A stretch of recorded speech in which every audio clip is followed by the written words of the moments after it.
Ann Jaffe was just 10 years old when the Nazis first came to her village in eastern Poland. The Nazis left a Christian militia in charge of the village, and the Jewish residents were left feeling scared and hopeless, as the militia would kill random Jewish men every time someone was missing during roll call. Months later, the Nazis reclaimed control over the village, and only 32 of the 350 Jewish residents ended up surviving the Holocaust. For the Jaffe family, it was a series of incredible and unimaginable miracles that allowed them to survive those horrific next few years.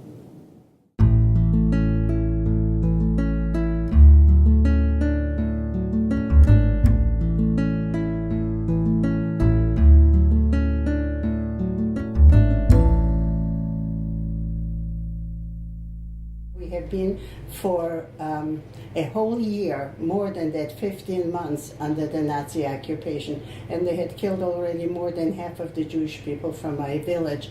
But then they decided to round up everyone and kill the rest of us. We did not even hope that any one of us will survive.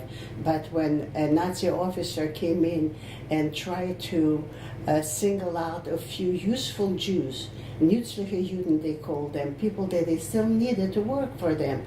And so they called out the man's name, they would let the wife and the children go out also.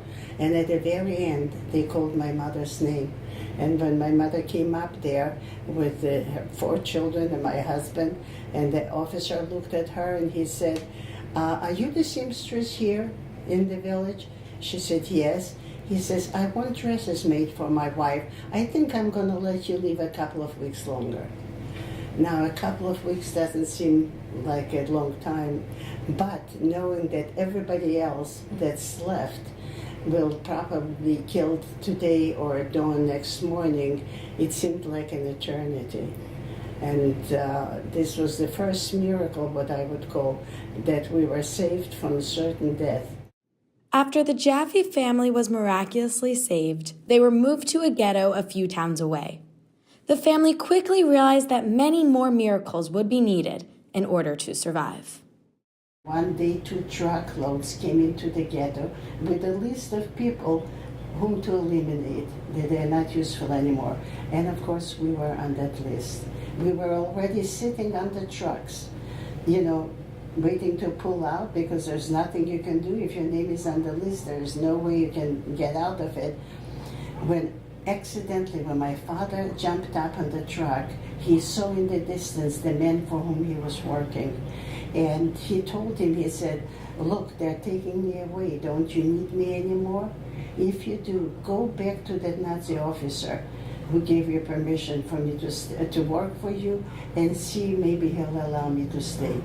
And he did. And not a single one of all those people that were taken away that day survived the war. And every survivor will tell you that some kind of a miracle somewhere along the way happened. And our miracle was the fact that my father saw in the distance that man who saved us. And so another great miracle took place when you were with your family living in the ghetto that allowed you to escape the ghetto. Can you talk about that? The area where we lived in had tremendously large forests, and in those forests started to organize freedom fighters, what you would call, or partisans. These were young men who knew if the Germans would catch them, they would of course torture them and kill them. Many of them were Russian prisoners of war. Those who managed to escape ran into the forest, organized into fighting units, and one such fighting unit has decided, I don't know for sure whether they decided it or they were given orders, to attack the town in which we were incarcerated in the ghetto. And so at early morning, but we didn't know about it, of course, and a lot of shooting started, and we had no idea why is there so much shooting going on. So we lay on the floor just to be invisible, so to say, and try not to get hit with a bullet.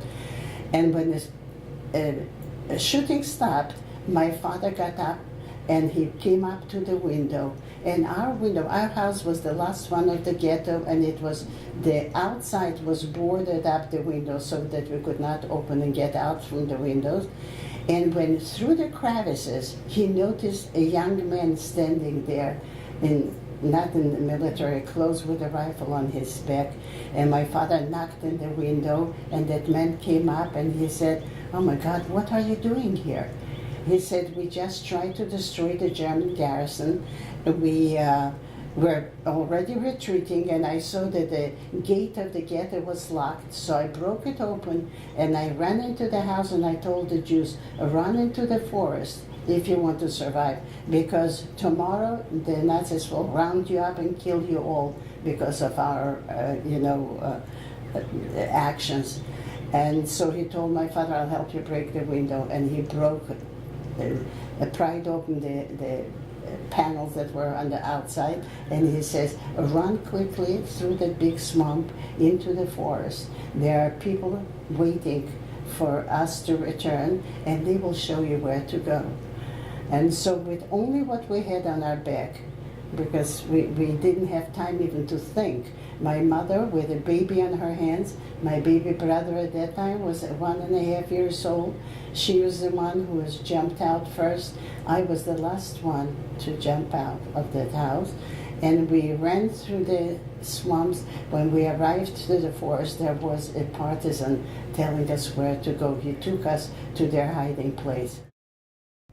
And despite the horrific events that the family experienced, Ann never took for granted how lucky she and her family were. I felt that I was one of the luckiest survivors because I was one of the few who survived with their parents.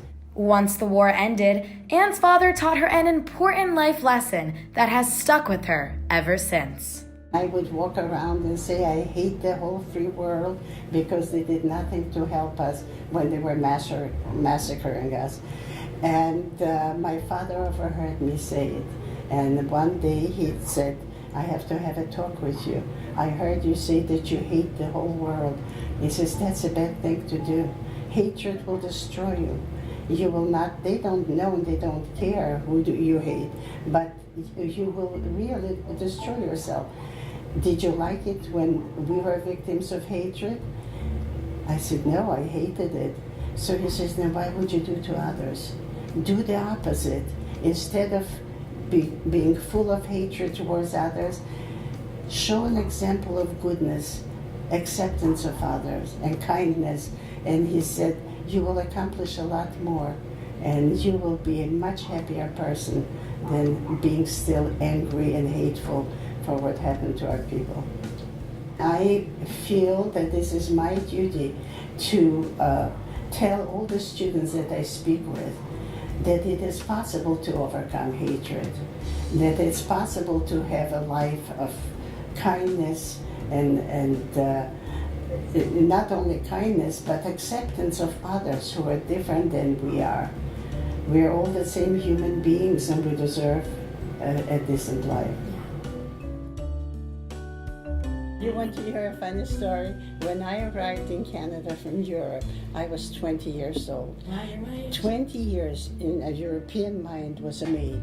But when you were still in the teens, so I told for a whole year, I kept telling everybody that I was 19. That's so funny.